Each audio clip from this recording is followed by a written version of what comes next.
Hello दोस्तों, कैसे हो आप लोग। आई होप आप सभी अच्छे होंगे, मजे में होंगे। मेरा नाम भारती और मैं आज आप लोगों के लिए एक चैप्टर लेकर आई हूँ, कंप्लीट चैप्टर, जिसका नाम है the cell, its structure and function. One shot में हम इस पूरे चैप्टर का रिवीजन करेंगे। तो सेल होता क्या है? जैसे एक बिल्डिंग को तैयार करने के लिए हम उसका अगर एक बिल्डिंग का अगर एक यूनिट निकाले तो वो क्या निकलेगी? ब्रिक्स। एक पूरे बिल्डिंग का अगर एक यूनिट निकालोगे तो वो क्या निकलेगा? ब्रिक। दैट मीन्स ईंट निकलेगी। ठीक उसी तरह एक ह्यूमन का या तो फिर एक ऑर्गेनिज्म का अगर उसका एक यूनिट निकालेंगे तो वो निकलेगी सेल। जैसे बहुत सारे ब्रिक्स मिल करके क्या बनाते हैं? एक वॉल बनाते हैं। ठीक उसी तरह बहुत सारे सेल मिलकर के एक टिश्यू बनाते हैं। फिर जब बहुत सारे वॉल मिल जाते हैं तो एक रूम तैयार करते हैं। क्या बनता है? एक रूम। ठीक उसी तरह जब बहुत सारे टिश्यू मिल जाते हैं तो वो एक ऑर्गेन का फॉर्मेशन करते हैं। जब बहुत सारे रूम मिल जाते हैं तो क्या बनता है? एक फ्लैट तैयार हो जाता है। ठीक उसी तरह जब बहुत सारे ऑर्गन मिल जाते हैं तो एक ऑर्गन सिस्टम तैयार हो जाता है, ऑर्गन सिस्टम। और जब बहुत सारे फ्लैट मिल जाते हैं तो क्या बनाते हैं? एक बिल्डिंग का फॉर्मेशन होता है। ठीक उसी तरह जब बहुत सारे ऑर्गन सिस्टम मिल जाते हैं तो एक ऑर्गेनिज्म बन के तैयार हो जाते हैं। आई होप कि समझ में आ गया होगा कि सेल कैसे एक ऑर्गेनिज्म का एक बेसिक है। अब आप सोच रहे होंगे कि आखिर एक इंसान की बात करें तो वो कितने सारे सेल से मिलकर बने होंगे? 1000, 2000, 10, 20 ऐसे सोच रहे होंगे, लेकिन ऐसा नहीं है। हम जो अगर अपनी बात करें तो मैं सिर्फ एक दो सेल से नहीं, बिलियन ट्रिलियन ऑफ सेल से मिलकर बनी है। चाहे आप कोई दूसरा ऑर्गेनिज्म ले ले या तो फिर आप कॉल ले ले, किसी को भी ले ले, तो वो सब एक दो सेल से नहीं बल्कि million billion trillion of cell से मिलकर के बने होते हैं। ओके, आई होप ये आप लोगों को समझ में आ गया होगा। अब सेल का डिफिनेशन क्या कहता है? सेल का डिफिनेशन कहता है cell is the basic structure and functional unit of all living organism.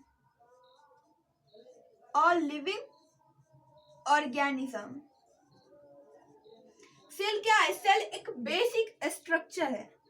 देखिए, हम लोग स्ट्रक्चर कैसे कह सकते हैं? जैसे हमारे बॉडी है, हमारे बॉडी बहुत सारे सेल से मिलकर बनी है, हम जान चुके हैं। लेकिन ऐसा नहीं कि एक ही तरीके का सेल है। सेल का टाइप्स भी अलग अलग होते हैं, मतलब कि सेल का साइज भी अलग अलग होता है। हमारे मसल्स जो है उसका जो स्ट्रक्चर होगा, उसका जो शेप होगा वो अलग होगा। हमारे ब्रेन का जो सेल का जो स्ट्रक्चर होगा, शेप होगा, वो अलग होगा। और वो सारे स्ट्रक्चर मिल करके एक ऑर्गेनिज्म बनते हैं। तो हमारा सेल जो है वो है बेसिक स्ट्रक्चर, हमारे इंसान का किसी भी स्ट्रक्चर का एक बेसिक यूनिट है। फिर फंक्शनल यूनिट। अब फंक्शनल यूनिट कैसे कर सकते हैं? हमारा फंक्शन, हमारी बॉडी का जो भी फंक्शन होता है, जो भी लाइफ प्रोसेस, जो भी प्रोसेस चलते हैं, वो सारे सेल की वजह से ही चलते हैं। अब आप बोलो कि हम जैसे डाइजेस्टिव सिस्टम की बात करें तो आप बोलो स्टोमक हमारा फूड को डाइजेस्ट करता है। स्टोमक क्या है? स्टोमक एक ऑर्गन है। ऑर्गन किस चीज से बनी है? टिश्यू से बनी है। और टिश्यू किससे? सेल से। फिर उसका बेसिक क्या निकला? सेल ही निकला। तो so we can say that cell is the basic structure and functional unit of all living organism. I hope कि आप लोगों को समझ में आ गई होगी। अब नेक्स्ट बात आती है कि आखिर इस सेल को डिस्कवर किसने किया? तो first time Robert Hooke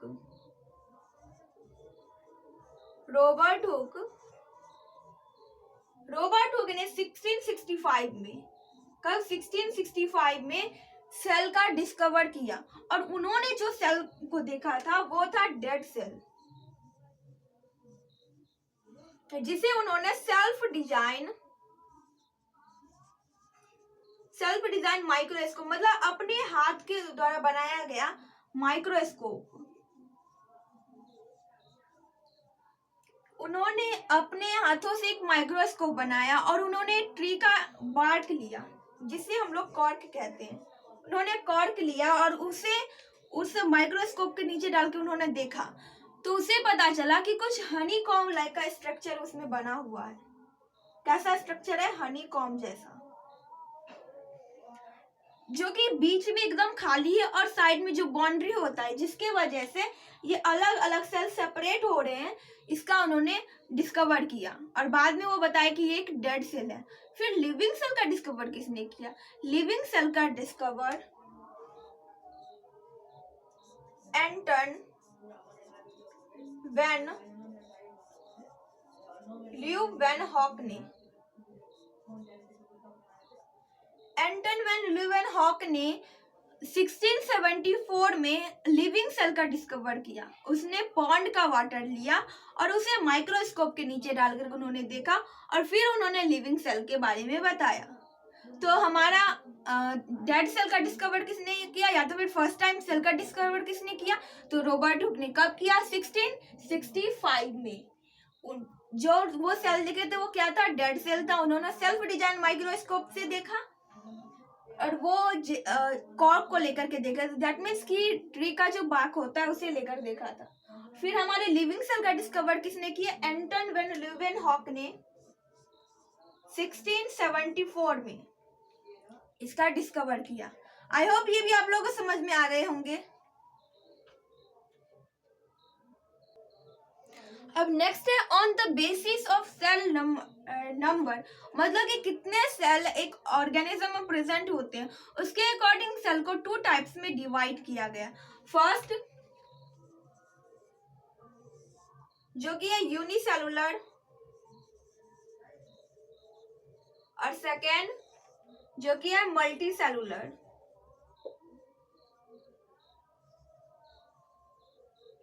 unicellular में एक वर्ड आता है यूनि, दैट मीन्स वन, और मल्टी दैट मीन्स मेनी। तो ऐसा organism that consist only one cell, या तो फिर that made by only one cell, that is known as unicellular. ऐसा ऑर्गेनिज्म जो कि सिर्फ एक ही सेल से बने होते हैं उसे हम लोग कहते हैं यूनिसेलुलर। अब आप सोच रहे होंगे कि मैं तो बोली थी कि बिलियंस ट्रिलियंस ऑफ सेल से हम लोग बने रहते हैं, फिर ये यूनिसेलुलर कहाँ से आ गया? तो ऐसे भी कुछ ऑर्गेनिज्म है हमारे अर्थ पर जो कि यूनिसेलुलर है, दैट मीन्स वो बस एक ही सेल के बने होते हैं और जिसे हम लोग अपने नेक्ड आई से, खुली आंखों से नहीं देख सकते हैं। तो इसका एग्जाम्पल होगा अमीबा, पारामीशियम, यूग्लिना। अब नेक्स्ट है मल्टी सेलुलर, मतलब ऐसा ऑर्गेनिज्म जो कि बहुत सारे सेल से मिलकर बने रहते हैं, या आप कह सकते हैं कि जो कि एक सेल से ज्यादा से बने होते हैं, मोर देन वन सेल। तो इसके एग्जाम्पल हो जाएंगे man, that means human, animals,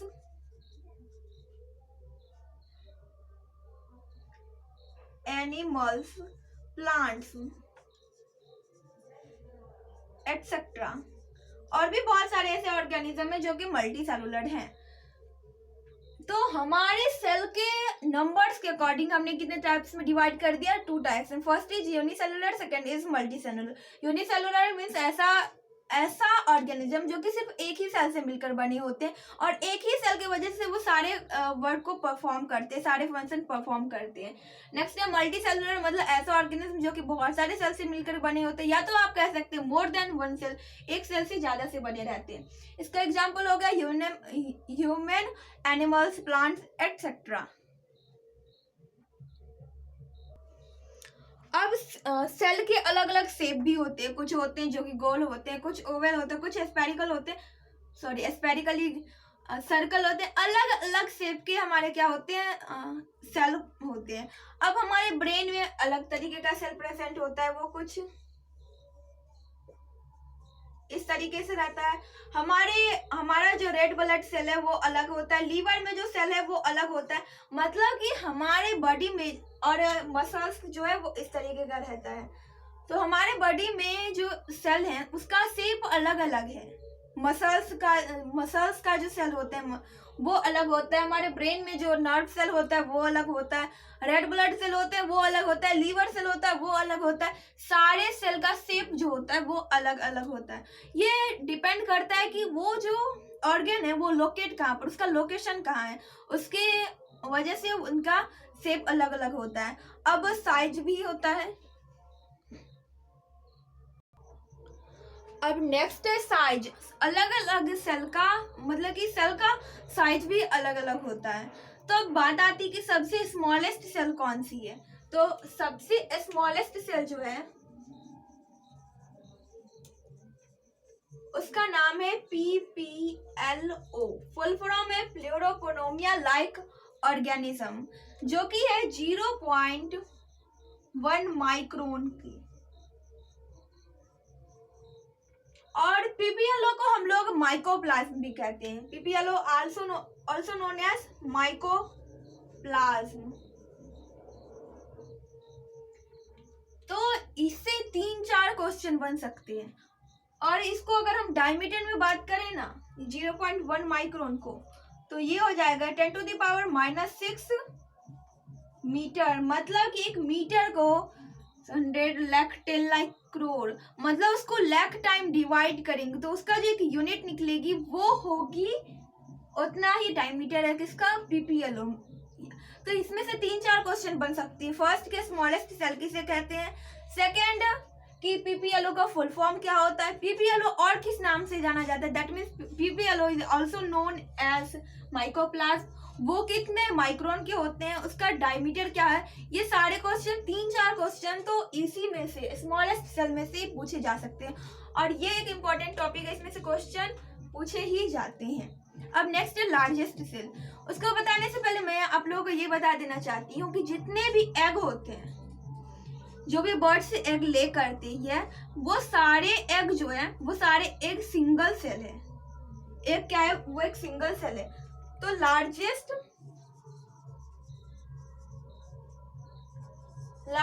cell जो है वो ऑस्ट्रिच का एग है। Ostrich egg is the largest cell.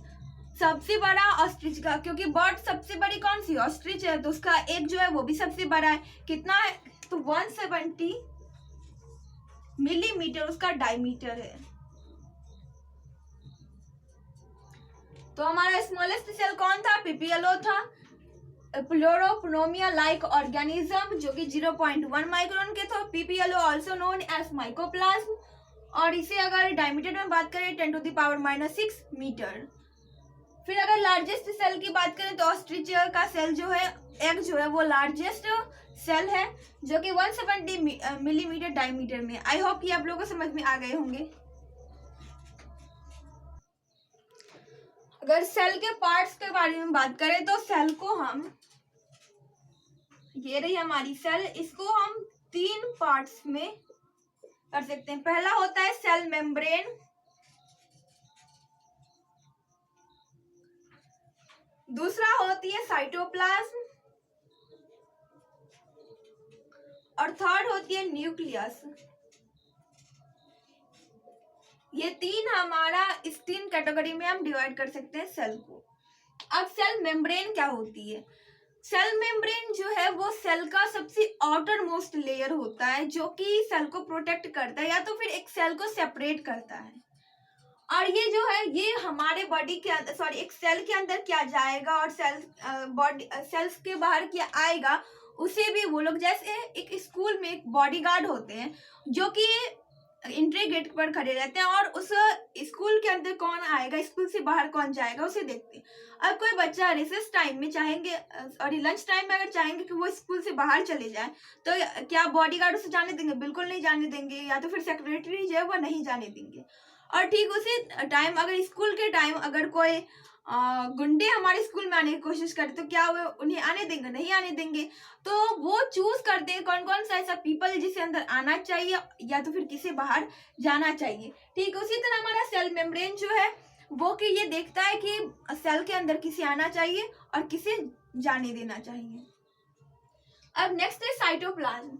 Cytoplasm जो है वो सेल मेम्ब्रेन का अंदर का पार्ट और न्यूक्लियर मेम्ब्रेन का बाहर का पार्ट, न्यूक्लियर मेम्ब्रेन के बाहर का पार्ट और सेल मेम्ब्रेन का अंदर का पार्ट, ये जो है यही होता है साइटोप्लाज्म। साइटोप्लाज्म में जो है वो फ्लूइड, इसके अंदर फ्लूइड रहते हैं और इसी में जो भी ऑर्गेनेल्स जो होते हैं वो इसी में एक जगह से दूसरी जगह मूव कर पाते हैं, क्योंकि यहाँ पर क्या प्रेजेंट है, फ्लूइड प्रेजेंट है। फिर है न्यूक्लियस। न्यूक्लियस को हम लोग cell brain of the cell कहते हैं। जैसे हमारे बॉडी का ब्रेन है, कंप्यूटर का ब्रेन कौन है, सीपीयू, ठीक उसी तरह हमारे एक सेल का जो ब्रेन है वो है न्यूक्लियस। सेल मेम्ब्रेन को अगर हम सेपरेट में अलग से समझे तो सेल मेम्ब्रेन को हम लोग प्लाज्मा मेम्ब्रेन भी कहते हैं। It is also known as plasma membrane.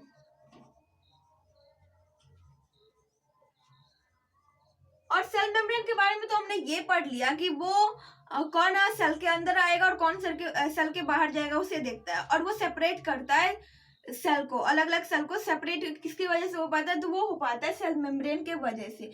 इसके अलावा सेल मेम्ब्रेन के बाहर भी एक लेयर होता है जिसे हम लोग कहते हैं सेल वॉल।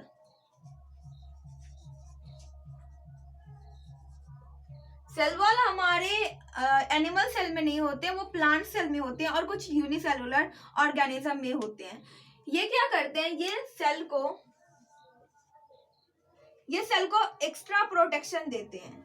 अब जैसे हमारे पास अगर हमसे कोई लड़ाई करने आए तो हमारे पास हाथ पैर है जिससे हम उससे फाइट कर सकते हैं, लेकिन प्लांट्स के पास ऐसा नहीं है, उसके पास हाथ पैर नहीं है, वो एक जगह से हिल भी नहीं सकती, तो वो खुद को प्रोटेक्ट कैसे करेगी। तो ये सेल वॉल की वजह से वो खुद को प्रोटेक्ट कर पाती है। सेल वॉल जो सेल को एक स्ट्रक्चर देता है और इसके अलावा वो उसको प्रोटेक्ट करता है इन्वायरमेंट से, वो उन्हें रिजिडिटी प्रोवाइड करती है जिसकी वजह से वो प्रोटेक्ट हो पाते हैं।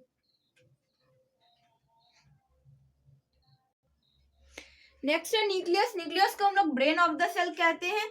और न्यूक्लियस में जैसे प्लाज्मा मेम्ब्रेन होता है, प्लाज्मा मेम्ब्रेन क्या होता है, सेल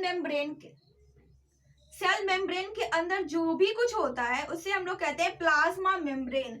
ठीक उसी तरह न्यूक्लियस के अंदर जो भी कुछ होता है, यहाँ पर एक बाउंड्री जैसे बना रहता है जिसे हम लोग कहते हैं न्यूक्लियर मेम्ब्रेन। मतलब कि न्यूक्लियस के अंदर जो भी कुछ होता है उसे हम लोग कहते हैं न्यूक्लियर मेम्ब्रेन। अब न्यूक्लियर में थ्रेड लाइक स्ट्रक्चर होता है जिसे हम लोग कहते हैं क्रोमेटिन।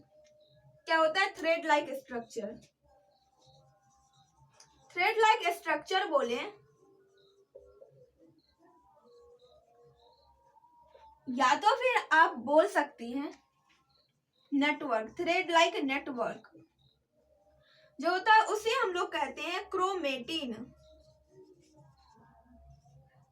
अब जब सेल जो होता है वो मैच्योर हो जाता है और डिवाइड होने के लिए जब वो रेडी हो जाता है तो ये थ्रेड लाइक जो नेटवर्क है, दैट मीन्स ये जो क्रोमेटिन है वो कंडेंस हो जाता है और थिकर बनाता है, थिक बन जाता है, जिसे हम लोग कहते हैं क्रोमोसोम। और we know that chromosome is responsible for genes transfer from one generation to another। एक जनरेशन से दूसरे जनरेशन में क्रोमोसोम जो है वो जीन्स का ट्रांसफर करता है। तो यही था हमारे न्यूक्लियस मेम्ब्रेन का। न्यूक्लियस जो होता है वो सेंटर में होता है। क्या होता है, वो सेल के ठीक सेंटर में होता है, बट सम टाइम वो पेरिफेरल पोजीशन होता है, मतलब कि सेल के कॉर्नर में होता है। आई होप समझ में आ गए होंगे। अब नेक्स्ट सेल ऑर्गेनेल्स के बारे में। हम जानते हैं कि सेल ऑर्गेनेल्स कहाँ प्रेजेंट होते हैं, तो वो होते हैं साइटोप्लाज्म में बहुत सारे सेल ऑर्गेनेल्स प्रेजेंट होते हैं। देखिए सबसे पहले आता है प्लास्टिड्स। प्लास्टिड्स के बारे में बताने से पहले मैं आपको ये बता देती हूँ कि प्लास्टिड्स सिर्फ प्लांट्स में प्रेजेंट होते हैं। प्लास्टिड से 3 तरीके के प्लास्टिड होते हैं, chloroplast, chromoplast, leucoplast. Chloroplast responsible होते हैं कि ग्रीन पिगमेंट प्रोवाइड करते हैं प्लांट्स को। सेकेंड होता है क्रोमोप्लास्ट प्रोवाइड कलर, जिससे फ्रूट्स का कलर होता है, फ्लावर का कलर होता है, वो किसकी वजह से होता है, वो होते हैं क्रोमोप्लास्ट की वजह से।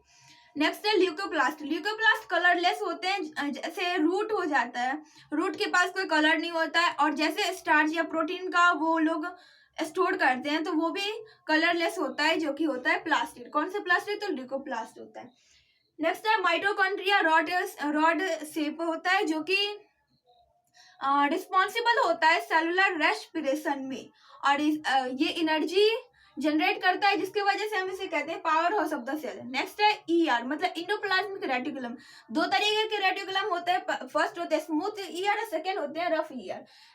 रफ ईआर इसलिए होते हैं क्योंकि उस पर राइबोसोम प्रेजेंट होते हैं, और राइबोसोम की वजह से वो सिंथेसिस करते हैं प्रोटीन का।